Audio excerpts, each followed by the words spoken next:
Die CDU, Masten brechen im kalten Wind. Das graue Meer schlägt wild blind. Die stolze Barke schlingert schwer, vom alten Glanz ist nichts mehr her. Am Steuerrad herrscht bange Pflicht, doch dieser Kompass funktioniert nicht. Das CDU-Schiff sinkt tief im Abendrot. Die stolze Flotte droht der Tod. Der Captain sitzt einsam in der Kajüte, weil seine Crew die Flucht bemüht. Sie wenden sich ab, der Glaube ist leer, denn Friedrich führt diese Partei nicht mehr.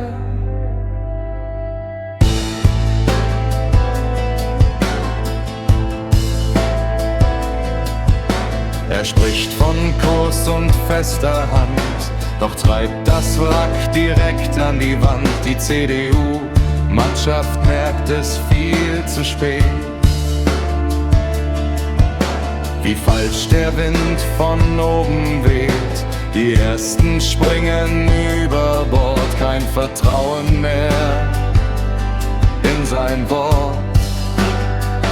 Das CDU-Schiff sinkt tief im Abendrot. Die stolze Flotte droht der Tod. Der Captain Friedrich sitzt einsam auf dem Deck, weil seine Crew die Flucht bemüht. Sie wenden sich ab, der Glaube ist leer, denn Captain Friedrich führt diese CDU-Partei nicht mehr.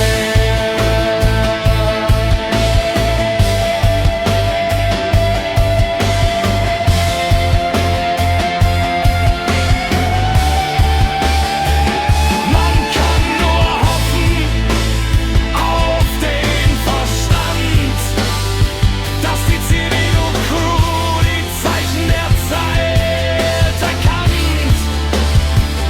Wer jetzt noch zögert, wer jetzt noch schweigt und treu sein Haupt vor dem Captain Friedrich neigt, der teilt das Schicksal, das düster los, das Grab im kalten Meeresleos.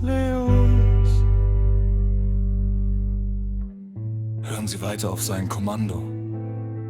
Gehen Sie mit ihm unter. Das Wasser steigt. Die Lichter gehen aus. Das Schiff CDU versinkt im Meer und Captain Friedrich